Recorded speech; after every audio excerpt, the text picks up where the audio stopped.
우리가 이번 주일은 추수감사주일로 지키고 있습니다. 우리 청년들 또 우리의 삶 가운데 또 하나님께 더욱더 감사하는 모습들이 넘쳐날 수 있기를 기대합니다. 한 주 동안 살펴봤던 또 말씀을 함께 보도록 하겠습니다. 첫 번째 질문입니다.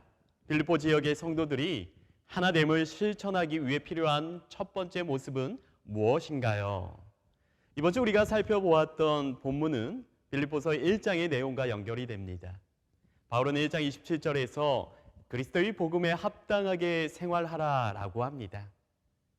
오늘 본문은 이에 대한 구체적인 모습을 알려주고 있습니다. 특별히 빌립보 지역의 성도들이 하나됨을 실천하는 것이 복음에 합당하게 생활하는 것임을 알려주는 것입니다. 바울이 말하는 하나됨의 첫 번째 모습은 2절 말씀에 잘 나타나 있습니다. 마음을 같이하고 같은 사랑을 가지고 뜻을 합하여 한 마음을 품는 것입니다. 바울은 빌립보 지역의 성도들이 하나됨으로 복음 사역을 잘 이루어갈 수 있기를 바랬습니다. 그의 간절한 마음이 잘 나타나는 것이죠. 그런데 2절에 나타난 바울의 마음을 잘 이해하기 위해서는 1절의 말씀을 눈여겨볼 필요가 있습니다. 1절 말씀에서 너희가 진정으로 그리스도 안에서의 권면이 있고 사랑의 위로와 성령의 교제와 긍휼과 자비가 있다면 이라고 합니다. 당연히 2절 이후에서 바울이 설명하는 모습을 보여줄 수 있어야 한다고 하는 것입니다. 그 모습이 같은 마음, 같은 사랑인 것이죠. 사실 같은 마음과 같은 사랑을 가장 잘 설명해 주는 것이 본문 5절의 말씀이기도 합니다. 즉 예수의 마음을 품는 것이 같은 마음, 같은 사랑인 것이죠. 이에 대한 구체적인 의미는 네 번째 질문에서 함께 살펴보도록 하겠습니다. 첫 번째 질문에서 우리가 생각해야 할 것은 그리스도를 주로 고백하는 믿음의 형제 모두가 결국은 하나라는 것입니다. 그래서 같은 마음과 같은 사랑을 품는 것이 너무나 당연한 것 같고 쉬워 보입니다. 하지만 우리 주위를 둘러보면 우리의 공동체 안에서 이것이 얼마나 어려운 일이라는 것을 또한 알 수 있습니다. 때로는 서로 다투고 시기하고 질투하고 분열하기까지 합니다. 바울은 이런 우리의 죄성을 너무나 잘 알았던 것입니다. 그리고 빌립보 지역의 성도들도 분열하는 것이 아니라 하나가 되기를 바랬던 것이죠. 두 번째 질문입니다. 빌립보 지역의 성도들이 하나됨을 실천하기 위해 필요한 두 번째 모습은 무엇인가요? 3절 말씀에서 바울은 아무 일도 다툼이나 허영으로 하지 말라고 합니다. 오히려 겸손한 모습으로 나보다 남을 낮게 여기라고 합니다. 아마 바울이 보기에는 빌립보 지역의 성도들이 그리스도인이라고 하면서 서로 다투기도 하고 남을 업신 여기기도 했던 것 같습니다. 사실 지금 우리가 살아가는 믿음의 공동체 안에서도 너무나 흔하게 일어나는 일입니다. 자신도 모르게 나의 자만이 남에게 상처를 주기도 합니다. 때로는 나의 이기적인 모습으로 인해서 공동체가 흔들리기도 합니다. 이런 모습은 나와 상대방의 관계 가운데 드러납니다. 그런데 우리가 생각해 볼 필요가 있을 것 같습니다. 우리들 가운데 왜 다툼이 일어날까요? 여러 가지 이유가 있겠지만 그 가운데 한 가지는 이기적인 나의 모습 때문입니다. 내 생각과 내 의견을 앞세우고 상대방은 틀렸다는 생각이 있을 때 다툼이 일어나는 것이죠.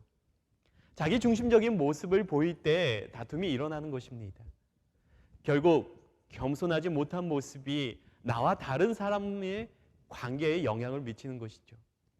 그리고 이런 모습은 공동체 전체에 부정적인 영향을 미치기도 합니다. 그렇기 때문에 우리가 하나 되기 위해서는 겸손해야 합니다. 그 겸손이라는 것은 남을 나보다 낮게 여기고 심지어 그들의 결점까지도 기꺼이 용납하는 것입니다. 자꾸 나와 남을 비교하며 나는 괜찮은 것 같은데 상대방이 문제라고 여기면 안 되는 것입니다. 그런 비교는 더욱 나의 교만을 부추길 뿐입니다. 오히려 이때에 예수 그리스도께 돌아가야 합니다. 왜냐하면 겸손은 우리에게 본을 보여주실 수 있는 분이 예수 그리스도이기 때문입니다. 결국 그리스도를 닮아가야 하는 것이 우리가 나아가야 할 방향이 된다는 것을 기억할 수 있기를 바랍니다. 세 번째 질문입니다. 빌립보 지역의 성도들이 하나됨을 실천하기 위해 필요한 세 번째 모습은 무엇인가요? 4절 말씀에서 바울은 서로를 돌보라고 합니다. 요즘 우리가 살아가는 시대는 상당히 개인적인 사회입니다. 이제는 많이 들어서 익숙하겠지만 얼마 전까지만 해도 혼밥이라는 말을 하지는 않았습니다. 우리의 생활이 그만큼 타인의 간섭을 받기 싫어하고 혼자만의 생활과 공간을 원하는 모습들이 많이 나타나고 있는 것이죠. 그런데 그런 분위기에 코로나19로 인해서 다른 사람과 관계를 맺는 모습은 더욱 약해졌습니다. 오히려 타인과의 관계가 더욱 소원해지는 모습으로 변해가고 있는 것이죠. 그런데 바울은 다른 사람들에게도 관심을 가져야 한다고 말하는 것입니다. 바울은 자기 자신만의 삶에 몰두하지 말라고 합니다. 혹시나 자기 자신만의 영적 성장을 위해서 남을 모른 채 말라는 것이죠. 하나님께서는 우리를 공동체 가운데에서 부르셨습니다. 그렇기 때문에 그 공동체 안에서 서로 관계를 맺고 살아가야 합니다. 그렇기 때문에 나 혼자만의 모습을 위해서 살아가는 것이 아니라 타인에게도 관심을 가져야 하는 것이죠. 그것이 바로 서로를 이해하고 하나가 되기 위한 모습입니다. 사실 세 번째 질문에 대한 내용은 제가 청년부에서 정말 자주 이야기했었습니다. 은석교회 청년부는 함께 가는 청년부가 되어야 한다고 했습니다. 서로 관심을 갖고 서로를 위해 기도하는 모습이 우리에게 넘쳐나기를 위해 기도하자고 했습니다. 바울이 하나 되는 모습을 위해 이야기하는 것이 바로 서로를 돌보는 것임을 기억하는 은석교회 청년들이 되기를 바랍니다. 네 번째 질문입니다. 5절 이후에 소개된 예수님의 마음은 어떤 것을 말하는 것인가요? 그리고 그 의미는 무엇일까요? 바울은 5절 말씀에서 예수 그리스도의 마음을 품으라고 합니다. 앞서 살펴봤던 질문들, 하나가 되기 위해 우리에게 필요한 모습들의 근본적인 방향은 바로 예수 그리스도입니다. 예수 그리스도를 닮아 예수 그리스도의 모습을 따라가는 것, 예수 그리스도의 마음을 품고 닮아가는 것이 바로 우리가 하나가 되기 위한 모습인 것이죠. 5절 이후에 나타난 예수님의 모습은 어떤 모습이었습니까? 자신을 낮추고 겸손히 죽기까지 복종하셨습니다. 가끔 우리들은 우리의 권리를 내세우며 다투기도 하고 상대방과 관계가 멀어지기도 합니다. 하지만 예수님의 마음은 자신의 권리를 내세우는 것이 아니었습니다. 오히려 겸손히 자신을 낮추고 하나님의 영광을 위한 모습을 보여주셨습니다. 자신을 드러내기보다는 하나님의 영광을 위해 섬김의 자리로 나아가셨습니다. 여러분은 어떤 모습으로 이 세상에서 살아가기를 원하십니까? 이 세상에서의 삶을 살아가다 보면 과연 어떤 모습으로 내가 살아가야 하는 것일까 고민을 해보게 됩니다. 바로 오늘 본문에서 우리가 생각해 볼 수 있습니다. 우리의 삶의 이야기는 바로 예수 그리스도를 닮아야 합니다. 예수 그리스도의 마음을 품고 살아가야 하는 것입니다. 내가 누릴 수 있는 혜택과 권리를 먼저 찾는 것이 아니라 하나님의 영광을 위해 더욱 낮은 자의 모습으로 섬김의 자리로 먼저 나아가야 하는 것이 예수님의 마음을 품는 모습이 아닐까요? 마지막 질문입니다. 은석교회 청년부의 하나됨을 위해 내가 할 수 있는 일에는 어떤 것이 있는지 생각해 봅시다. 저는 늘 어떤 것을 실천할 것을 고민할 때 가장 가까운 곳에서 가장 먼저 내가 할 수 있는 모습을 찾아보게 됩니다.